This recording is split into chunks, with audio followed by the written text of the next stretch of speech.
조선 왕실에 숨겨진 비밀이 담긴 금서를 찾아 헤매는 최원우 대감. 그가 찾는 책에는 13년 전 선왕의 죽음과 팔척기의 봉인에 관한 충격적인 진실이 담겨 있습니다. 영의정 김봉인과 최원우 사이에 펼쳐지는 치열한 책 쟁탈전의 배후에는 왕실을 뒤흔들 비밀이 숨겨져 있었으니 이 금서가 공개되면 조선의 운명이 바뀔 수도 있는 중차대한 상황입니다. 비밀에 감춰진 금서의 행방. 코믹 멜로 액션 테마 구독 좋아요까지 모든 게 다 담긴 유일무이한 판타지 사극 드라마 귀궁 시작하겠습니다. 도성 저작거리에서 최원우 대감이 찾고 있는 책은 단순한 서적이 아닙니다. 선왕 시절 극비리에 편찬된 홍결비기라는 금서일 겁니다. 이 책에는 귀신을 다스리는 비법과 왕가의 숨겨진 비밀이 기록되어 있다고 합니다. 최원우 대감은 왜 그토록 필사적으로 이 책을 찾고 있을까요? 그가 5년 동안 낙향했던 이유도 사실은 이 책과 관련이 있는 것이 아닐까요? 내 제자인 왕이 지금 위기에 처했으니 반드시 홍결비기를 찾아내어 팔척기를 물리쳐야 한다. 최원우가 자신의 측근에게 말했다고 합니다. 이 말만 들어도 그가 찾는 책이 단순한 호기심에서 비롯된 것이 아님을 알 수 있겠죠. 한편 최원우의 행적을 몰래 지켜보는 자가 있습니다. 영의정 김봉인의 명을 받은 자들입니다. 어르신이 왜 이토록 최원우의 움직임에 예민하게 반응하는 것일까요? 혹시 그 책에 어르신의 비밀이 담겨 있는 것은 아닐까요? 책계의 정체와 그가 지닌 비밀서들. 책계는 이름 그대로 책을 관리하는 관리였습니다. 하지만 단순한 서고 관리인이 아니었죠. 그는 선왕 시절 비밀 서고인, 비서각을 관리하던 인물로 왕실의 모든 기록과 비밀을 알고 있던 존재였습니다. 책계의 본명은 정세한, 선왕의 측근으로 왕실 기록을 관리하고 보존하는 막중한 임무를 맡았던 것입니다. 특히 귀신과 관련된 모든 기록, 주술에 관한 비법서들을 관리했었죠. 책계가 가지고 있던 책 중 가장 중요한 것은 청기록과 홍결비기입니다. 청기록에는 조선 왕실과 이무기의 비밀 계약이 기록되어 있고 홍결비기에는 팔척기를 봉인하는 비법이 담겨 있었을 겁니다. 내가 죽더라도 이 책들은 반드시 보존되어야 한다. 때가 되면 진정한 왕의 보호자에게 전해져야 할 것이다. 책계 정세한이 생을 마감하기 직전에 한 말이라고 합니다. 그렇다면 그가 말한 왕의 보호자는 누구였을까요? 혹시 최원우 대감이 아니었을까 추측해 볼 수 있겠네요. 책계는 5년 전 왕의정의 토지개혁 당시 갑자기 사라졌습니다. 공식 기록으로는 병으로 사망했다고 하지만 실제로는 영의정 김봉인의 명으로 제거된 것이 아닐까요? 최원우와 책계의 숨겨진 인연. 최원우와 책계 정세한은 선왕 시절부터 깊은 인연이 있었습니다. 두 사람은 함께 선왕을 보필했고 특히 귀신과 관련된 일이 있을 때마다 함께 해결했었죠. 선왕은 두 사람을 가장 신뢰했다고 합니다. 세한, 이 비밀은 자네와 원우만 알고 있어야 한다. 훗날 내 아들이 위험에 처하게 되면 이 책들이 그를 지킬 것이다. 선왕이 임종 직전에 책계에게 한 말이라고 하네요. 구독과 좋아요는 잊지 말아주시고요. 최원우는 정세한이 사라진 후 자신도 위험하다고 판단해 스스로 낙향했던 것입니다. 하지만 팔척기가 다시 나타나자 더 이상 숨어 있을 수 없었던 거죠. 정세한이 남긴 단서를 따라 비밀서들을 찾고 있는 겁니다. 두 사람의 관계를 알고 있는 사람이 또 있습니다. 바로 가섭스님이죠. 최원우와 책계는 홍결지교를 맺은 사이였소. 홍결지교란 목숨을 걸고 맹세한 동지를 의미하는 것이오. 가섭스님이 강철이에게 말했다고 합니다. 왜 가섭스님은 갑자기 이 이야기를 꺼냈을까요? 혹시 그도 최원우가 찾는 책에 대해 알고 있는 것은 아닐까요? 금서에 담긴 충격적 진실. 최원우가 찾는 홍결비기에는 어떤 내용이 담겨 있을까요? 아마도 13년 전 조선 왕가에서 일어난 비극적 사건의 진실일 겁니다. 선왕의 죽음이 단순한 병환이 아니라 누군가의 계략이었다는 증거가 있을지도 모릅니다. 특히 중요한 것은 팔척기의 정체와 그를 완전히 물리치는 방법일 것입니다. 팔척기가 왜 왕가를 노리는지, 어떻게 하면 그의 원한을 풀어 천도시킬 수 있는지에 대한 비밀이 담겨 있겠죠. 팔척기는 단순한 원기가 아니오. 조선 왕실과 깊은 인연이 있는 존재요. 가섭스님의 말처럼 팔척기의 원한은 단순히 죽음에서 오는 것이 아닐 겁니다.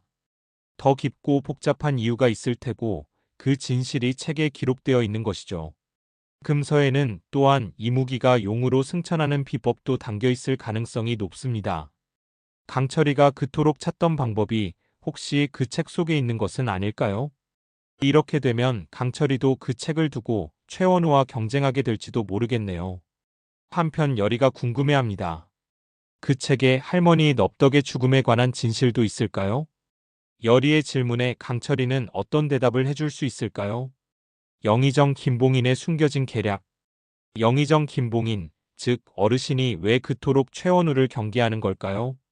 아마도 13년 전 선왕의 죽음과 관련이 있을 겁니다. 어르신은 팔척기의 원앙과 직접적인 연관이 있는 인물일 가능성이 높습니다.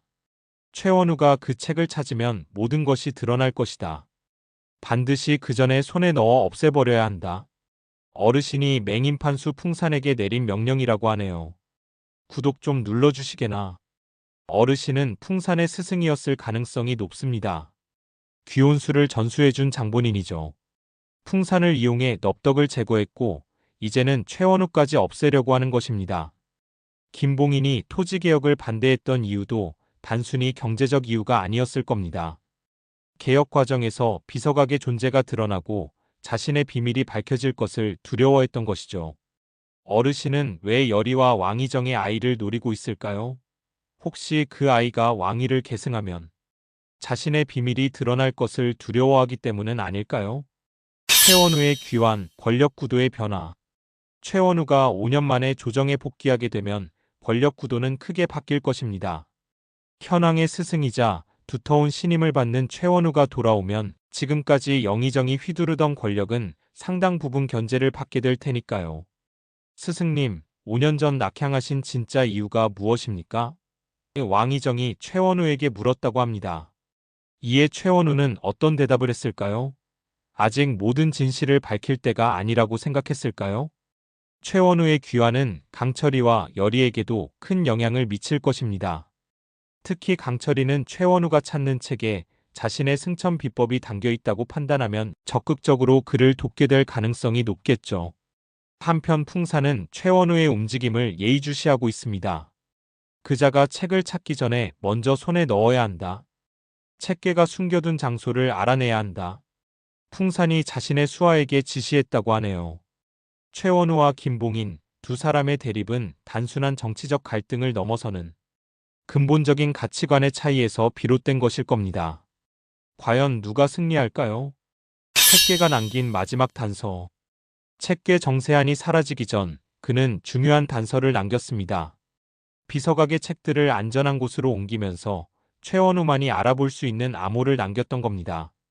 왕실의 비밀은 꽃잎처럼 흩날리고 진실은 물 아래 잠겨 있다. 이것이 책계가 남긴 마지막 메시지라고 합니다. 이 암호는 무엇을 의미할까요? 꽃잎과 물은 무엇을 상징하는 걸까요? 실제로 최원우가 도성 저작거리에서 찾고 있는 것은 책 자체가 아니라 책계가 남긴 단서일 수도 있습니다. 그 단서를 통해 비밀 서고의 위치를 알아내려는 것이죠. 스승님, 이것이 책계가 마지막으로 남긴 그림입니다. 최원우의 제자가 그에게 건넨 그림에는 연못과 연꽃이 그려져 있었다고 하네요. 구독 눌러주고 계시는 거죠? 이 그림이 의미하는 바는 무엇일까요? 혹시 궁 안에 어떤 연못을 가리키는 것은 아닐까요? 연꽃이 피는 연못 아래 비밀 서고가 있다면 그곳이 바로 최원우가 찾는 책들이 보관된 장소일 겁니다. 열이와 강철이 책의 비밀에 다가서다. 열이와 강철이도 점차 최원우가 찾는 책의 중요성을 깨닫게 됩니다. 특히 열이는 할머니 넙덕의 죽음에 관한 진실이 그 책에 담겨 있을 것이라 생각하게 되죠. 강철아, 그 책에는 정말 모든 비밀이 담겨 있을까? 할머니가 왜 그렇게 돌아가셨는지. 열이의 물음에 강철이는 잠시 망설입니다. 이미 그 책의 내용을 짐작하고 있는 것일까요? 강철이도 그 책에 관심이 많습니다. 자신이 용으로 승천할 수 있는 비법이 담겨 있을지도 모르니까요. 하지만 동시에 두려움도 있습니다. 책에 담긴 진실이 열이에게 상처가 될 수 있기 때문이죠. 내가 먼저 가서 살펴볼게. 내게 상처가 될 만한 내용이라면 강철이가 여리에게 말했다고 합니다. 이무기의 마음속에 피어나는 인간적인 감정이 느껴지는 대목이네요. 한편 가섭스님은 두 사람에게 조언합니다. 책을 찾는 것보다 중요한 것은 그 책을 어떻게 사용할 것인가 하는 것이다. 책 속의 지식은 양날의 검과 같으니 사용하는 이의 마음에 따라 축복이 될 수도 재앙이 될 수도 있어. 최원우와 왕희정의 비밀 대화. 왕과 스승 사이에도 비밀스러운 대화가 오갑니다. 최원우는 모든 진실을 왕에게 털어놓을 때가 왔다고 판단한 것 같습니다. 전하, 13년 전 선왕께서 돌아가신 진짜 이유를 아십니까? 최원우의 질문에 왕희정은 긴장하게 됩니다. 자신이 알고 있던 역사와 다른 진실이 있다는 것을 직감했기 때문이죠. 최원우는 계속해서 말합니다. 선왕께서는 귀온술의 위험성을 아시고 그것을 영원히 봉인하려 하셨습니다. 하지만 그 과정에서 방해하는 세력이 있었고 그의 말은 영의정 김봉인을 향하고 있음이 분명해 보입니다. 왕의정은 충격에 빠집니다. 그렇다면 아버지의 죽음도? 그의 질문에 최원우는 무겁게 고개를 끄덕입니다. 구독과 좋아요는 가지고 왔느냐? 이제 왕의정도 최원우가 찾는 책의 중요성을 이해하게 됩니다. 그것은 단순한 지식의 보고가 아니라 자신의 아버지가 목숨을 걸고 지키려 했던 왕실의 핵심 비밀이자 자신과 왕비 그리고 뱃속의 아이를 지킬 수 있는 열쇠인 것입니다. 스승님, 그 책을 반드시 찾아야 합니다. 제가 직접 나서겠습니다. 왕의정의 결심에 최원우는 걱정스러운 표정을 짓습니다. 이것이 영의정이 원하는 상황일 수도 있기 때문이죠. 책을 둘러싼 최후의 대결 미스터리의 서막.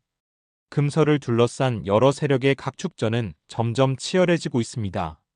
최원우와 왕의정, 김봉인과 풍산, 그리고 강철이와 여리까지 모두가 각자의 이유로 그 책을 찾고 있죠.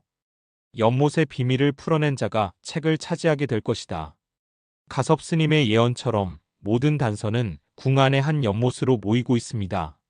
하지만 그 연못에는 위험한 비밀이 숨겨져 있을지도 모릅니다. 풍산은 이미 연못의 존재를 알아차리고 자신의 수하들을 보내 비밀을 캐내려 하고 있습니다. 물 아래의 비밀을 끌어올려라. 최원우보다 먼저 손에 넣어야 한다. 그의 명령이 떨어졌다고 하네요. 최원우도 발걸음을 서두릅니다. 내일 밤 보름달이 뜨면 연못의 물이 가장 맑아지고 그때가 바로 비밀석으로 들어갈 수 있는 유일한 때다. 그가 제자에게 말했다고 합니다. 한편 강철이와 여리도 연못의 비밀을 알아차립니다. 이 연못, 이상한 기운이 느껴져요. 마치 무언가가 우리를 부르는 것 같아요. 여리의 말에 강철이도 동의합니다. 모든 인물들이 같은 장소로 모이게 되면서 드디어 13년 동안 감춰져 있던 왕실의 비밀이 드러날 순간이 다가오고 있습니다. 그 비밀은 과연 무엇일까요? 결말 드러나기 시작하는 왕가의 비밀. 이제 모든 실마리가 하나로 모이고 있습니다. 책괴 정세한이 남긴 단서, 최원우의 추적, 김봉인의 방해, 그리고 여리와 강철이의 개입까지 모든 것이 궁 안의 연못으로 향하고 있죠. 내일 밤 보름달 아래에서 모든 진실이 드러날 것입니다. 최원우의 이 말처럼 13년 동안 감춰져 있던 비밀들이 하나둘씩 모습을 드러내기 시작할 것입니다. 그 책 속에 담긴 진실은 누구에게 유리할까요? 왕의정과 최원우의 편일까요? 아니면 김봉인과 풍산의 편일까요? 그리고 여리와 강철이는 그 진실을 알게 되면 어떤 선택을 하게 될까요? 홍결비기와 청기록에 담긴 비밀은 조선 왕실의 운명을 바꿀 만큼 중대한 것임이 분명합니다. 그것은 팔척기의 정체, 선왕의 죽음, 귀온술의 비밀, 이무기의 승천, 그리고 넙덕의 죽음까지 모든 미스터리를 푸는 열쇠인 것이죠. 내일 밤 우리는 모든 것을 알게 될 것이다. 강철이의 이 말처럼 다음 이야기에서는 드디어 감춰진 진실들이 하나둘씩 드러나게 될 것입니다. 다음 본방도 많은 기대가 됩니다. 오늘도 재밌게 보셨다면 구독 팍팍 부탁드립니다. 시청해주셔서 감사합니다.